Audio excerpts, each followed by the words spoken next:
తెలంగాణ ప్రభుత్వంలో వారిద్దరూ కీలక మంత్రులు. ఒకరు జిల్లా మంత్రి కాగా మరొకరు ఇన్ఛార్జ్ మినిస్టర్. ఇరువురు ఉమ్మడి జిల్లాకు పెద్ద దిక్కుగా ఉండి కలిసి పనిచేయాల్సింది పోయి పంతాలకు పోతున్నారు. పార్టీ ప్రోగ్రాం అయినా ప్రభుత్వ కార్యక్రమమైనా ఒకరొస్తే మరొకరు గైర్హాజరవ్వడం రివాజ్గా మారిపోయింది. ఇద్దరు మంత్రుల తీరుతో పార్టీకి నష్టం జరుగుతున్నా పట్టించుకునే దిక్కు లేదా? మున్సిపల్ ఎన్నికల్లో ఆ ప్రభావం కనిపించినా సయోధ్య కుదర్చని పార్టీతో పాటు ప్రభుత్వ పెద్దల తీరుపై కేడర్ ఆగ్రహంగా ఉందా? ఇదే పరిస్థితి కొనసాగితే జీహెచ్ఎంసీ పరిధిలోకి వచ్చే ఆ స్థానంలో నష్టం తప్పదా? వారి మధ్య సఖ్యత కొరవడి అంతరం పెరగడానికి కారణమేంటి? ఇంతకీ ఎవరా మంత్రులు, ఏ జిల్లా? Was the story? తెలంగాణ కాంగ్రెస్లో నేతల మధ్య సత్సంబంధాలు అంతంత మాత్రంగానే ఉంటాయి. గ్రామం నుంచి రాష్ట్ర స్థాయి వరకు ఒకరంటే మరొకరికి పడదు. మండల, జిల్లా కాంగ్రెస్ నేతల మధ్య గొడవలు సాధారణం. డీసీసీలతో టీపీసీసీకి పొసగదు. అలాగే ఎమ్మెల్యేలు, ఎంపీలు, నేతల మధ్య విభేదాలు ఉంటాయి. జిల్లా మంత్రి, ఇన్ఛార్జ్ మినిస్టర్కు సహించదు. మంత్రులు, ఎమ్మెల్యేల మధ్య కీచులాటలు, వేరుకుంపట్లు కామన్. ఒకరు వచ్చిన కార్యక్రమానికి మరొకరు రారు. కొన్నిసార్లు హాజరైనా ఎడమొహం పెడమొహమే. పార్టీ ఎలా పోయినా కాంగ్రెస్కు నష్టం జరిగినా పర్వాలేదు. తమ పంతం నెగ్గిందా లేదా అన్నదే చూస్తారు. ఉమ్మడి మెదక్ జిల్లాలో ఇలాంటి పరిస్థితే ఉంది. మంత్రులు దామోదర రాజనరసింహ, వివేక్ వెంకటస్వామి కాంగ్రెస్ ప్రభుత్వంలో బలమైన నేతలు. రాజనరసింహ ఉమ్మడి మెదక్ జిల్లా నుంచి మంత్రి కాగా, వివేక్ వెంకటస్వామి ఇక్కడ ఇన్ఛార్జ్ మినిస్టర్గా ఉన్నారు. గతంలో కొండా సురేఖ ఈ బాధ్యతలు నిర్వహించేవారు. అప్పట్లో దామోదర రాజనరసింహ, సురేఖ సంగారెడ్డి, మెదక్ జిల్లాల్లో కలిసి ప్రభుత్వ కార్యక్రమాల అమలును సమీక్షించారు. కానీ గతేడాది జూన్లో ఉమ్మడి జిల్లా ఇన్ఛార్జ్ మంత్రిగా వివేక్ నియమితులైన తర్వాత నుంచి పరిస్థితి మారిపోయింది. సంగారెడ్డిలో ప్రజాపాలన కార్యక్రమానికి ఇద్దరు మంత్రులు కలిసి హాజరయ్యారు. ఇద్దరు నేతలు కలిసి పాల్గొన్న మొదటి, చివరి ప్రోగ్రాం ఇదే. ఇన్ఛార్జ్ మంత్రి వివేక్ వచ్చారని తెలిస్తే జిల్లా మంత్రి దామోదర రాజనరసింహ దూరంగా ఉంటారని అంటారు. జిల్లా మంత్రి దామోదర రాజనరసింహ వస్తే ఇన్ఛార్జ్ మంత్రి వివేక్ హాజరవని పరిస్థితి ఉంది. అందుకే సంగారెడ్డి జిల్లా కంటే మెదక్, సిద్దిపేట జిల్లాలోనే ఎక్కువగా పర్యటిస్తున్నారు వివేక్. ఇటీవల పటాన్చెరు మార్కెట్ కమిటీ పాలకవర్గం ప్రమాణ స్వీకార కార్యక్రమానికి ముందుగా దామోదర రాజనరసింహ, ఆ తర్వాత వివేక్ వచ్చారు. అప్పటికి వేదిక దిగిన మంత్రి దామోదర వివేక్తో కరచాలనం చేసి వెళ్లిపోయారు. కార్యక్రమం ఆలస్యం కావటం, దామోదర్కి ఆందోళన నియోజకవర్గంలో వేరే ప్రోగ్రామ్స్ ఉండటంతో వెళ్లిపోయారని అందరూ అనుకున్నారు.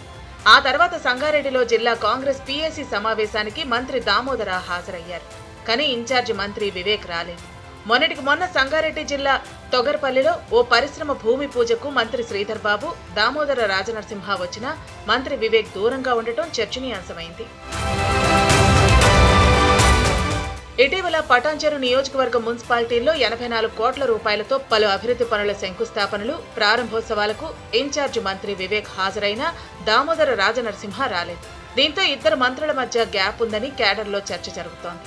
అందుకే ఒకే వేదిక పంచుకోవడానికి ఇష్టపడటం లేదన్న ప్రచారం సాగుతోంది. వీరి మధ్య మాటలు లేవని పార్టీ శ్రేణుల్లో వినిపిస్తోంది.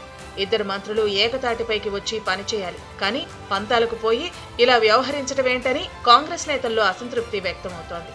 బీఆర్ఎస్ కు కంచుకోట వంటి ఉమ్మడి మెదక్ జిల్లాలో కేసీఆర్, హరీష్ రావును తట్టుకుని పార్టీని పటిష్టం చేయాల్సిన అమాత్యులు ఇలా వ్యవహరిస్తే కాంగ్రెస్ కు నష్టమనే అభిప్రాయం వ్యక్తమవుతోంది.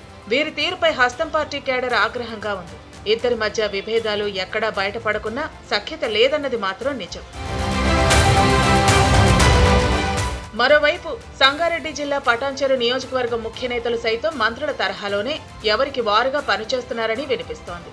మంత్రి దామోదర రాజనరసింహ నియోజకవర్గ ఇన్ఛార్జ్ కాటా శ్రీనివాస్ గౌడ్ను ప్రోత్సహిస్తుంటే, వివేక్ కాంగ్రెస్ మెదక్ పార్లమెంటు ఇన్ఛార్జ్ నీలం మధును వెన్నుతడుతున్నారనే భావన పార్టీలో ఉంది. పటాన్చెరు మార్కెట్ కమిటీ పాలకవర్గం ప్రమాణ స్వీకారానికి హాజరైన మంత్రి దామోదర వచ్చే ఎన్నికల్లో కాటా శ్రీనివాస్ గౌడ్ పోటీ చేసి ఎమ్మెల్యే కావటం ఖాయమని ప్రకటించడమే ఇందుకు ఉదాహరణ. మున్సిపల్ ఎన్నికల్లో పటాన్చెరు స్థానంలోనే 5 పురపాలక సంఘాల్లో కాంగ్రెస్ కు ఒక్కటి దక్కకపోవటానికి ఇద్దరు మంత్రుల తీరే కారణమని అంటారు. దామోదర రాజనరసింహ ప్రచారానికి దూరంగా ఉండటం, వివేక్ సుడిగాలి పర్యటన చేసినా ఫలితం శూన్యం. ఇద్దరు కలిసి పనిచేస్తే కాంగ్రెస్ గెలిచే అవకాశం ఉండేదన్న విశ్లేషణలు ఉన్నాయి. ఎవరి పంతాలతో వారు పనిచేయటంతో భారీ మూల్యం చెల్లించుకోవాల్సి వచ్చింది. ఈ ఏడాది నవంబర్ లేదా డిసెంబర్లో సైబరాబాద్ మున్సిపల్ కార్పొరేషన్ సీఎంసీ ఎన్నికలు జరగచ్చు. పటాన్చెరు నియోజకవర్గంలోని కొంత భాగం ఈ నగరపాలక సంస్థ పరిధిలోనే ఉంది. BRS MLA Mahipal Reddy GHMC డివిజన్లలో తన అనుచరులతో కలిసి పర్యటిస్తూ అభివృద్ధి కార్యక్రమాలకు ప్రారంభోత్సవాలు, శంకుస్థాపనలు చేస్తున్నారు. కానీ కాంగ్రెస్ నేతలు మాత్రం ప్రోటోకాల్ సమస్యతో ఎక్కడా కనిపించడం లేదు. దీనికి తోడు ఇద్దరు మంత్రుల మధ్య గ్యాప్ ఉంటే మున్సిపల్ ఎన్నికల్లో వచ్చిన ఫలితాలే జీహెచ్ఎంసీలోనూ రిపీట్ అవుతాయేమోనన్న ఆందోళనలో కాంగ్రెస్ క్యాడర్ ఉంది. ఇప్పటికైనా అమాత్యులు, పంతాలు, పట్టింపులను పక్కన పెట్టి కలిసి పనిచేయాలని హస్తం పార్టీ శ్రేణులు కోరుతున్నాయి. లేకపోతే నష్టమని చెబుతున్నాయి. మరి జిల్లా మంత్రి దామోదర రాజనరసింహ ఇన్ఛార్జి మినిస్టర్ కలిసి పటాన్చెరు మున్సిపల్ డివిజన్లలోని కాంగ్రెస్ కేడర్ను సైబరాబాద్ నగరపాలక సంస్థ, సీఎంసీ ఎన్నికలకు సిద్ధం చేస్తారా లేదా ఇదే కలహాల కాపురం కొనసాగుతుందా అనే ప్రశ్నలు వస్తున్నాయి. ముఖ్యమంత్రి రేవంత్ రెడ్డి చొరవ తీసుకుని ఇద్దరి మధ్య సయోధ్య కుదర్చాలని పార్టీ శ్రేణులు కోరుతున్నాయి. ఏం జరుగుతుందో చూడాలి.